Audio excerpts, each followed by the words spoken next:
Class 4 subject Hindi व्याकरण पाठ 2 स्वर्ण और उनकी मात्राएं में हम लोग कुछ पढ़े हुए थे, उसमें से कुछ बाकी था। आज हम लोग पढ़ेंगे अयोगवा वर्ण। अ तथा अंग स्वर्ण तथा व्यंजन के बीच के वर्ण हैं। इनका उच्चारण अ के बिना संभव नहीं होता, इसलिए इसे अयोगवा कहते हैं। इसमें अंग के अनुस्वार तथा अ के विसर्ग कहते हैं। इनमें अंग को अनुस्वार तथा विसर्ग अह को विसर्ग भी कहते हैं। वर्णमाला में अयोगवा का स्थान स्वर्णों के बाद किंतु व्यंजनों के पहले है, क्योंकि इन्हें उच्चारण में पहली ध्वनियाँ स्वर्ण और अंत में व्यंजन की ध्वनियाँ मिली हुई है। अंग तथा अ व्यंजन और स्वर्ण दोनों को मिलाकर बनते हैं। अनुस्वार, यह चिन्ह बिंदु अनुस्वार होता है, जिसका प्रयोग अण, अंग, अण, न, म के विकल्प के रूप में होता है, जैसे कंघा, पंछी, डंटा, मंदिर और अंबर। अनुनासिक, यह चिन्ह अनुनासिक का है, इसे चंद्र बिंदु कहते हैं। यह अनुस्वार से मिलती जुलती ध्वनि है। चंद्र बिंदु को शिरोरेखा के ऊपर लगाया जाता है, जैसे माँ, आँख, कांच आदि। यदि शिरोरेखा के ऊपर पहले से कोई मात्रा हो तो लिखने की सुविधा के लिए केवल बिंदु ही लगाते हैं, जैसे गोंद, कहे, रहे आदि।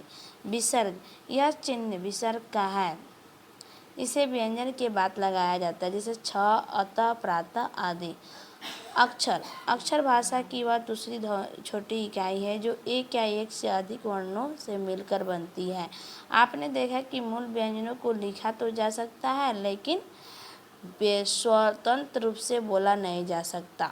इन्हें बोलने के लिए स्वर्णों की सहायता लेनी पड़ती है। इन व्यंजनों को स्वर रहित लिखने के लिए उसका हलंत चिन्ह हटाकर उस स्वर्ण की मात्रा लगाकर लिखा जाता है, ये अक्षर कहलाते हैं। इस प्रकार स्वर्ण तथा व्यंजन से अंत होने वाले सभी व्यंजन अक्षर कहलाते हैं। स्वर तथा स्वर से अंत होने वाले सभी अक्षर क्या कहलाते हैं? व्यंजन अक्षर कहलाते हैं। इसलिए सभी वर्ण अक्षर होते हैं, लेकिन सभी अक्षरों को वर्ण नहीं कहा जा सकता, क्योंकि सभी में मात्रा लगे व्यंजनों की ध्वनियाँ सबसे छोटी ध्वनि नहीं है। अतः का, री, जू, पी, हे, के, सु आदि अक्षर हैं, किंतु वर्ण नहीं है, क्योंकि इनके साथ स्वर वर्ण की मात्रा लगा हुआ है। अब पढ़ेंगे संयुक्त वर्ण। वर्णमाला में 4 मिश्रित वर्ण है, जिन्हें संयुक्त व्यंजन कहते हैं, छ, त्र, ज्ञ और स्र। इन मिश्रित वर्णों को वास्तव में 3 वर्ण मिले होते हैं। एक वर्ण में 3 वर्ण मिला होता है। आगे देखेंगे हम इसे। जैसे छ में क संयुक्त स जोड़ आ लगा हुआ आता है, तब मिलता है छ। वैसे ही त्र में त, र और अ मिला हुआ है। ज्ञ में ज्ञ, ज, ज्ञ और अ मिला हुआ है। स्र में स, र और अ मिला हुआ है, तब बनकर यह संयुक्त अक्षर बने हैं छ, त्र और ज्ञ और स्र। ध्यान दीजिए, हलन चिन्ह का प्रयोग मूल व्यंजन अर्थात स्वर रहित व्यंजन को दर्शाने के लिए किया जाता है। जब हम बिना स्वर्ण का व्यंजन लिखते हैं तो हलंत लगाते हैं। आपने देखा कि जब 2 व्यंजनों के बीच कोई स्वर न हो तो उन्हें मिलाकर लिखा तो बोला जाए तो उन्हें व्यंजनों को संयुक्त व्यंजन कहते हैं। व्यंजनों को स्वर्णों के बिना मिलाकर कई प्रकार से लिखा जा सकता है। ऊपर दिए गए चारों संयुक्त व्यंजन ऐसे हैं जिनका रूप बदला गया है, इसलिए इसे वर्णमाला में शामिल नहीं किया जाता, किंतु ये संयुक्त व्यंजन कुछ कम रूप बदलकर भी लिखे जा सकते हैं, जैसे पाई हटाकर। जैसे यहाँ पत्ता लिखा हुआ है त संयुक्त लिखा है, त लिखा है। न गन्ना हो गया, न संयुक्त लिखना होगा। ऐसे ही प्याला है, नाश्ता है, जज्जा है, तख्ता है।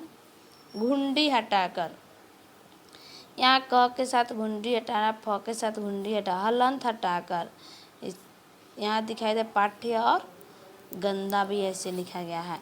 जिन संयुक्त व्यंजनों में एक व्यंजन र हो तो उसका रूप इस प्रकार बदलता है। जैसे अरहित र लिखना है तो प्र ऐसे लिखाएगा, ट रहित र ऐसे लिखा जाता है, र रहित लिखना है, र रहित म लिखना है तो कर्म मर्म हो जाता है, ऐसे ऐसे लिखते हैं।